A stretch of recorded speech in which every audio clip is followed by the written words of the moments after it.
Good evening, brothers and sisters. Batiin mo nga yung katabi mo, sabihin mo, good evening, brother, good evening, sister. Yan. And sabihin mo, welcome to the Holy Week. Yan. So, by this celebration of the Palm Sunday, we now enter a most special and beloved week of the Church. Kaya nga, tinatawag na Holy Week. Kung siguro mas maganda sa Tagalog, mahal na araw. No?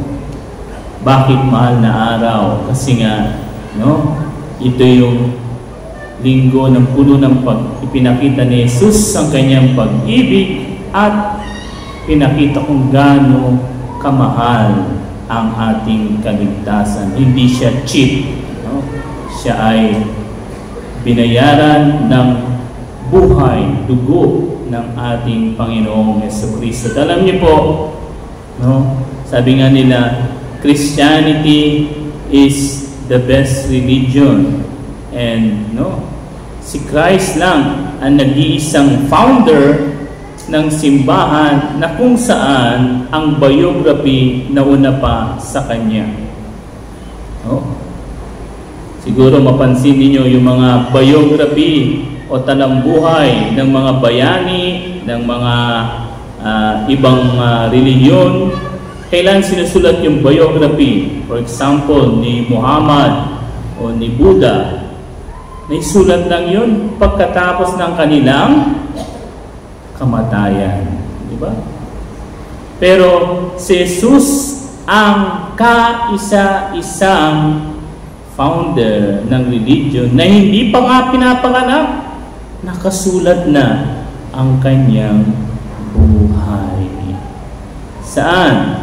Sa Old Testament. Saan? Sa mga prophecy ng mga prophets. No? Kaya nga, no, yung mga naisulat sa kanya, no, ay lahat, no, nagawa niya at naging parte talaga ng kanyang buhay in his life. And sabi nga ni Blessed Fulton Sheen, no, although all of us, tayong lahat, no, we are born to live, but Jesus was born to die. No? He was born to die for us, for our salvation. No? Siya lang ang nag-iisang tao na ipinanganak para mamatay, hindi para mabuhay.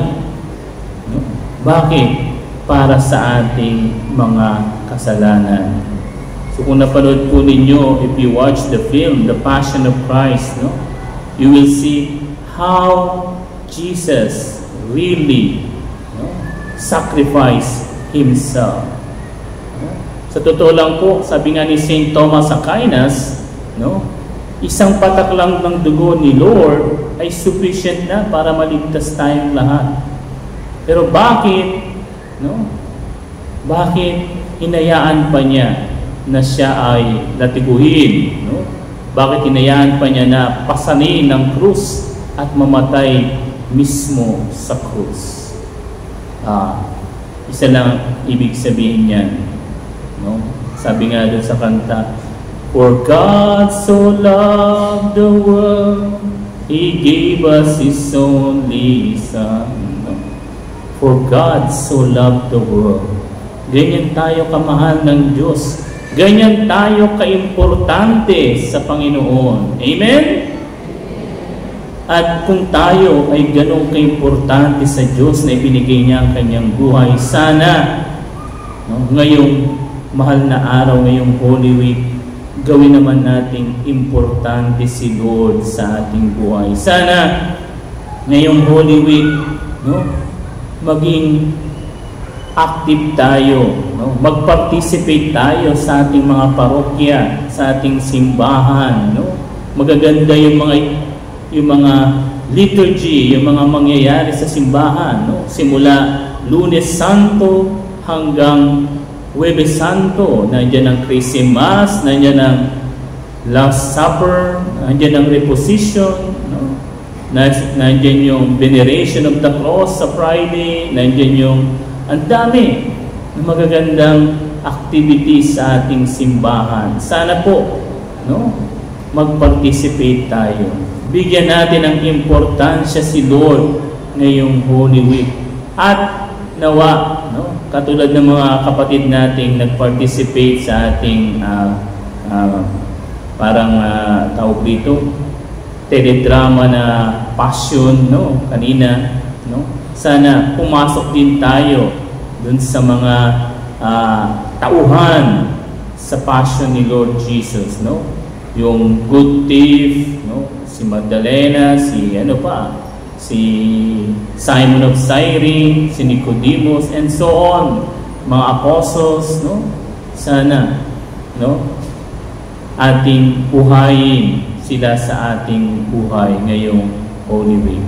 At yung mga palaspas, no, na ating bebendisyonan mamaya, no, that represents that Christ enters into our life and Christ is victorious in our life. No?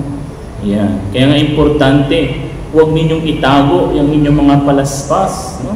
Ilagay nyo sa makikita ng iba, lalong-lalo na kapag ang kaharap nyo ay yung simbahan ng mga iglesia, simbahan ng mga ibang relihiyon, no? Ilagay yung palaspas sa inyong mga pintuan para hindi na sila kumatok sa inyo at sabihin niyo, hindi ko kailangan ang iyong paliwanag. Ako'y isang Katoliko, na pinanganak akong Katoliko, mamamatay akong Katoliko, no? Yan, para malaman nila na ikaw ay naniniwala kay Kristo at si Kristo ay nagtanggumpay na sa iyong buhay. Kaya nga, mga kapatid, at ipagpatuloy itong banal na misa bilang pagpasok ngayong mahal na araw at ang ating mga palaspas magpatunay na ating pinapasok si Kristo sa ating mga buhay.